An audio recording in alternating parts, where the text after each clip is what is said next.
IPL चालू होने वाला है और अब जो मैं आपके साथ बातें शेयर करने वाला हूँ, अगर आप उसको अपनाते हो, उसको समझते हो, सीखते हो, तो एक वादा मैं आपसे पक्का करता हूँ, ये वाला जो आईपीएल है ना, इसके अंदर आप ग्रोथ करोगे। आपका जो रिजल्ट होगा ना, उन लोगों से बढ़िया होगा जो बिना सीखे पहली बार खेलने वाले हैं। तो ध्यान से मेरी एक बात को सुनना। ये सारी बात मैंने एक्सपीरियंस के बेस पे और काफ़ी टाइम से जो मैं खेल रहा हूँ उस बेस पे मैं बोल रहा हूँ, ठीक है। अब देखो, जब आप ड्रीम 11 चालू करोगे ना, कोई भी फैंटेसी ऐप चालू हो रही है, तो दो ऑप्शन होते हैं खेलने के। या तो स्मॉल लीग्स क्या होती है, 2 मेंबर, 3 मेंबर, 4 मेंबर या मैक्सिमम 10 मेंबर, बस। अगर आप इतने लोगों के बीच में अपनी टीम उतार रहे हो तो वो हो गई स्मॉल लीग्स, ठीक है। और ग्रैंड लीग क्या होती है, हम सब जानते हैं, 50 रुपये दे दो और 1 करोड़ जीत जाओ, वो वाली लीग। तो अगर आपका बजट 1000 रुपये है, 1000 से 2000 तक का, यानी अगर अभी आपका बजट छोटा है, मैंने भी ऐसे स्टार्ट करा था, तो ग्रैंड लीग मत खेलना स्टार्टिंग में, क्योंकि पहला फोकस क्या होना चाहिए कि हमारे पैसे ग्रो करें। क्योंकि ग्रैंड लीग में कैसे जीतोगे आपको कुछ ना कुछ तो रिस्क लेना पड़ेगा। अगर रिस्क काम कर गया तो आपकी रैंक अच्छी आ जाएगी, नहीं करा तो आपके पैसे चले जाएंगे। होने भी तो चाहिए ना जाने के लिए भी, तो वो कहाँ से आएंगे। अगर आपने पहले ही ग्रैंड लीग खेली कम अमाउंट में तो पैसे तो गए। इसलिए पहले स्मॉल लीग्स खेलो, अच्छे मैचेस को चुनो, धीरे धीरे आपका अमाउंट ऊपर जाएगा। फिर आप एक स्ट्रेटेजी मैं बताऊंगा अभी इसी वीडियो के अंदर, जिसको आप अपनाते हो तो आप ग्रैंड लीग और स्मॉल लीग्स दोनों साथ में खेल सकते हो और आपके जो पैसे हैं वो भी प्रॉफिट में रहेंगे।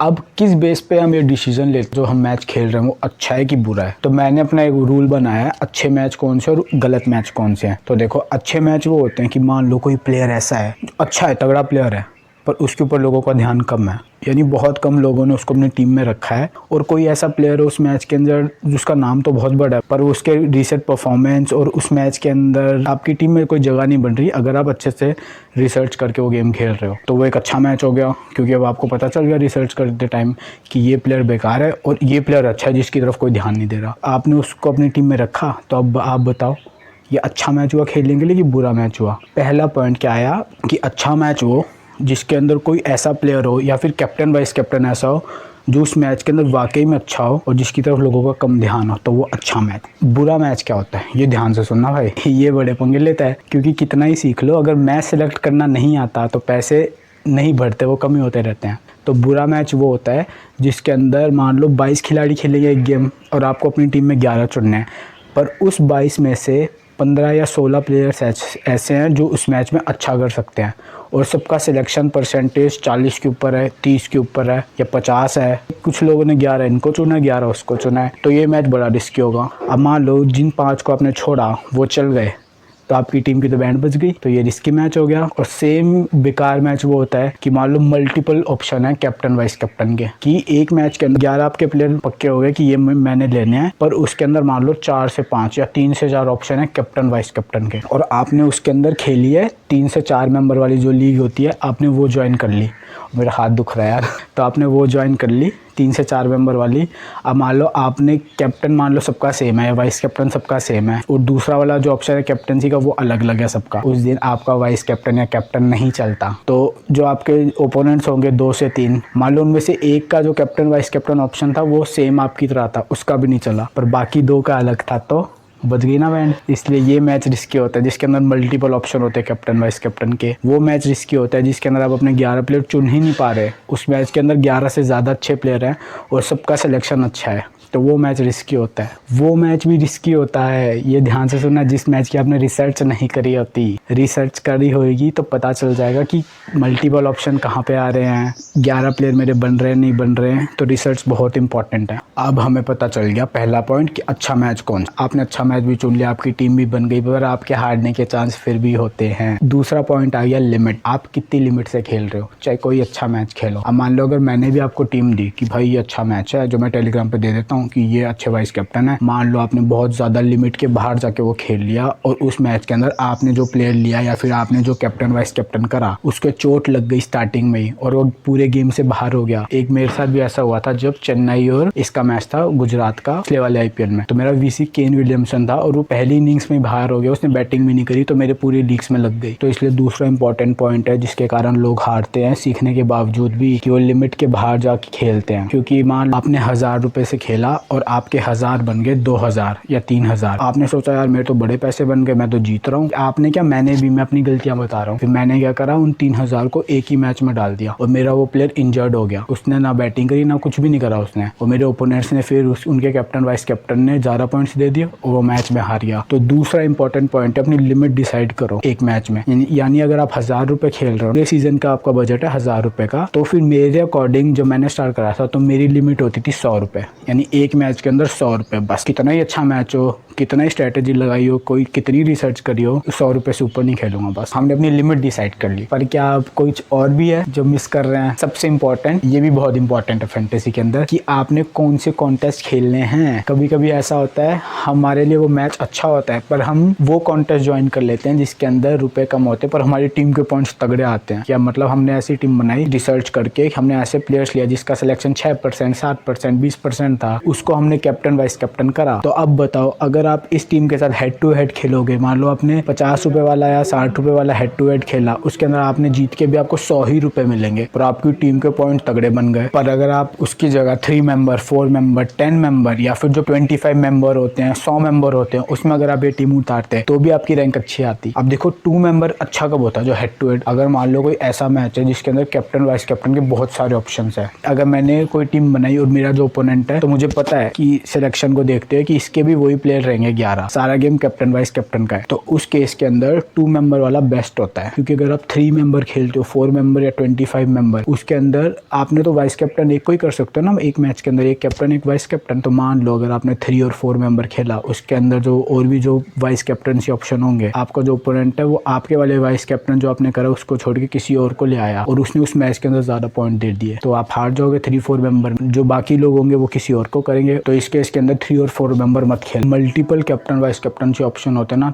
उसमें हेड टू हेड ही बेस्ट होता है, क्योंकि आपका भी एक कैप्टन वाइस कैप्टन रहेगा और आपका जो ओपोनेंट होगा वो भी एक ही होगा, यानी कंपटीशन कम, वाइस कैप्टन और कैप्टन के जो ऑप्शंस होते हैं वो भी लिमिट के हो गए, तो फिर आपके विनिंग के चांसेस ज़्यादा हो जाएंगे हेड टू हेड के अंदर। अब मान लो ऐसा मैच है जिसके अंदर एक प्लेयर आपने ऐसा लिया जिसका 30% सिलेक्शन है, यानी कि लोगों ने भी लिया है पर कम लिया है, तो उस मैच के अंदर 3 मेंबर वाला बेस्ट होता है, क्योंकि अब लोगों ने उसे कम लिया है तो मैक्सिमम चांस ये होंगे कि 3 मेंबर में जो आपके ओपोनेंट्स होंगे वो उसे लेके नहीं आए होंगे। और कैप्टन वाइस कैप्टन मान लो उस मैच में सबके सेम है, बस आपने एक प्लेयर जो जिसका हाई सिलेक्शन था उसको हटा के आपने 30% वाला प्लेयर को लिया, तो उसके अंदर 3 मेंबर बेस्ट होता है। और अब मान लो 25 मेंबर वाला है, 10 मेंबर वाला है, तो उसके अंदर वो टीम अच्छी होगी जिस, मान लो आपने कुछ ऐसे प्लेयर ले लिए 7% वाले, 8% वाले, 2% वाले, जिनको लोग नहीं जानते पर आपने रिसर्च करी है, कि वो बढ़िया प्लेयर है तो आपने उनको ले लिया। तो 2 मेंबर, 3 मेंबर, 4 मेंबर, इनसे अच्छा हो गया ये वाला 25 मेंबर में। तो टीम के ऊपर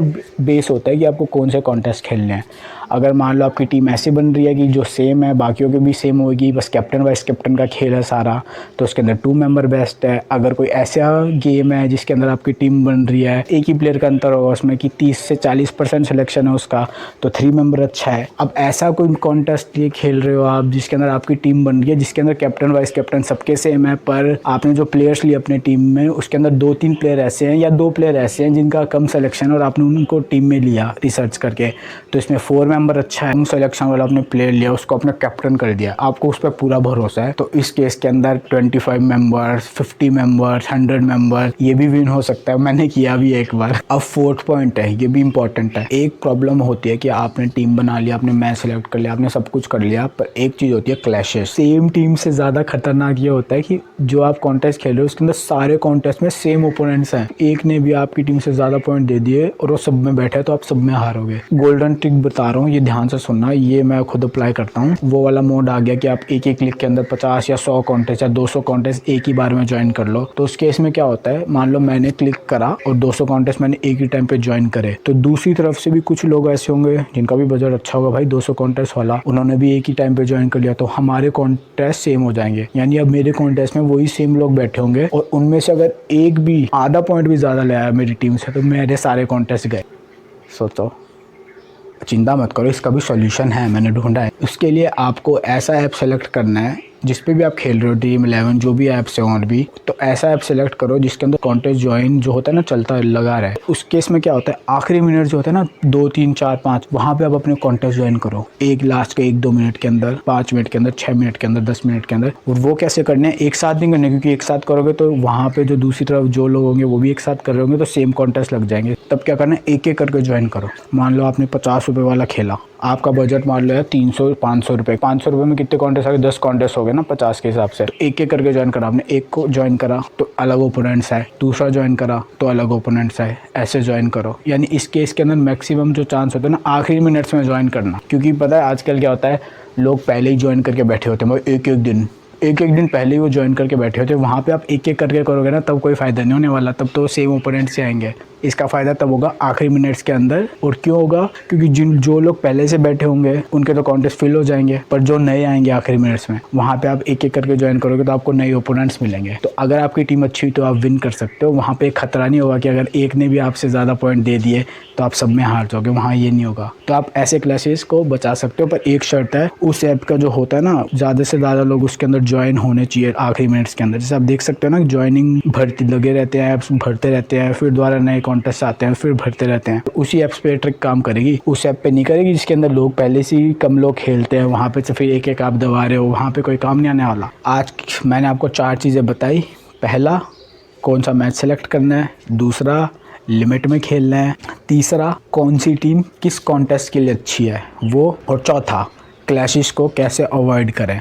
तो ये 4 चीज़ें मैंने आपको बताई है। अब अगर आपने वीडियो पूरी देखी अभी तक, तो अब मैं आपको कुछ ऐसी और बातें बताऊंगा जो आपके लिए गिफ्ट हैं, जो आपकी और अच्छी मदद करेंगी। देखो स्टार्टिंग में पता है क्या होता है कि अगर हमारा बजट कम होता है ना, तो अगर हम 3-4 मेंबर्स में हमने सब उतारा, तो कभी कभी ऐसा हो जाता है कि उधर कॉम्पिटिशन ज़्यादा होता है, तो वहाँ पर भी हल्का हल्का हमसे मान लो कोई एक ओपोनेंट ज़्यादा पॉइंट ले आया तो हम अपने कॉन्टेस्ट हार गए, ऐसा भी होता है। और आपका विज़न ये होना चाहिए कि आपको एक मैच से ज़्यादा पैसा नहीं कमाना है। ये सोच के चलोगे तो भाई पैसे लुट जाएंगे। आपका विज़न होना चाहिए, अगर मैंने अभी स्टार्ट करा है तो 1 महीने बाद मुझे हल्का सा मेरी ग्रोथ कितनी हुई है, 2 महीने बाद मेरी ग्रोथ कितनी हुई है, वो होना चाहिए। आपने अभी स्टार्टिंग करी है, 5,000 रुपये आपका बजट है और आप पर मैच आपने प्लान करा है कि मैं पर मैच जो है 500 रुपये इन्वेस्ट करूंगा एक मैच में ज़्यादा से ज़्यादा। तो आप पता है 2 मेंबर्स खेलो, ज़्यादा से ज़्यादा खेल रहे हो। 2 मेंबर्स में क्या होगा, स्टार्टिंग के अंदर कि कंपटीशन कम होगा तो आपको एक ही टीम को हराना है। तो 500 रुपये में आप 400 रुपये तक कमा ही लोगे। 500 रुपये लगा के 400 आप कमा लोगे अगर आपने कॉन्टेस्ट विन करे। तो पता है हेड टू हेड में अगर आपको प्रॉफिट में रहना है ना, विनिंग रेशियो आपका 60% से ज़्यादा होना चाहिए, तब आप हेड टू हेड में प्रॉफिट में होगे। और 4 मेंबर्स में आपका जो विनिंग रेशियो है वो 30% से ज़्यादा होना चाहिए, समझे। यानी अगर आपने 10 हेड टू हेड खेले तो अगर आप 6 से ज़्यादा जीते तो आप प्रॉफिट में हो। 4 मेंबर्स के अंदर अगर आपने 10 खेले और आपने 3 से ज़्यादा जीते तो आप प्रॉफिट में हो।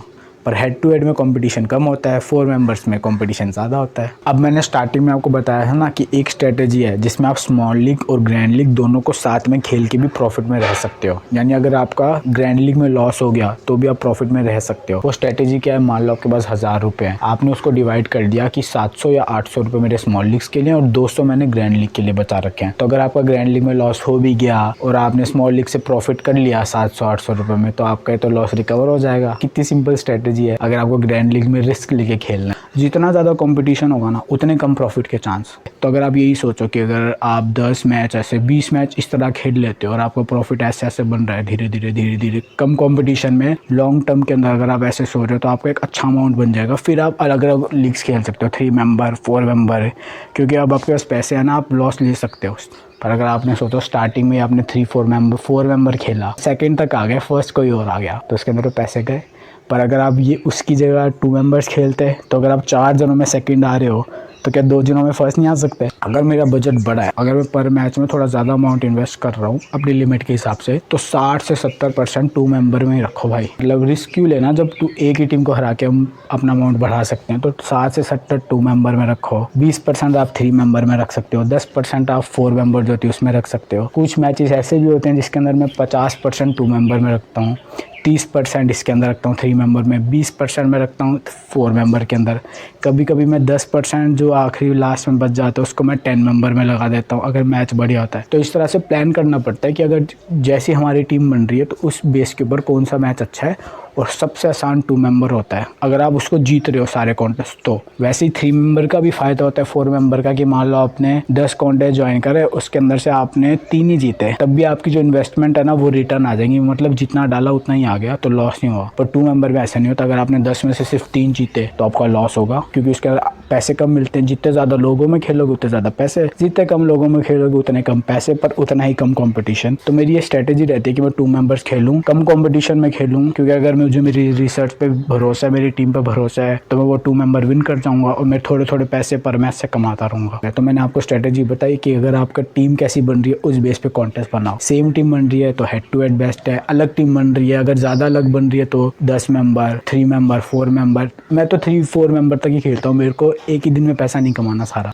थोड़ा थोड़ा थोड़ा थोड़ा थोड़ा थोड़ा। अब आखिरी जो चीज़ मैं फॉलो करता हूँ कि मैंने रिसर्च कैसे करी अपने मैच की। अब रिसर्च या तो आप खुद कर सकते, इतने सारे यूट्यूब पे डाल देना कैसे रिसर्च करते हैं, वीडियोस आ जाएगी, या तो खुद करो, या फिर यूट्यूब से जो रिसर्च ऑलरेडी लोगों ने करी होती है मैच की, उनकी देखो। तो मेन है खुद की रिसर्च करना, क्योंकि भाई खुद की करोगे तभी तो पता चलेगा कि मामला क्या है। और की रिसर्च में आपको पता है वही बातें आपको पता चलेगी जो वो बताना चाहते हैं, पर जब आप खुद की करते हो ना तो कुछ नई नई बातें समझ में आती है, कुछ नया सीखने को मिलता है। तो मैं खुद की भी रिसर्च करता हूँ, औरों की भी देखता हूँ। तो उम्मीद करता हूँ इस बार का IPL आपके लिए बढ़िया जाएगा, आपको कुछ नया सीखने को मिलेगा, आप ग्रोथ करोगे। मैं मेरी जो भी टीम होती है, जो भी इंपॉर्टेंट इन्फॉर्मेशन होती है कि अच्छा मैच कौन सा है, किस हिसाब से इन्वेस्टमेंट करनी है, वो मैं टेलीग्राम पे बता देता हूँ। तो मैं आपसे टेलीग्राम पे मिलता हूँ। Bye bye.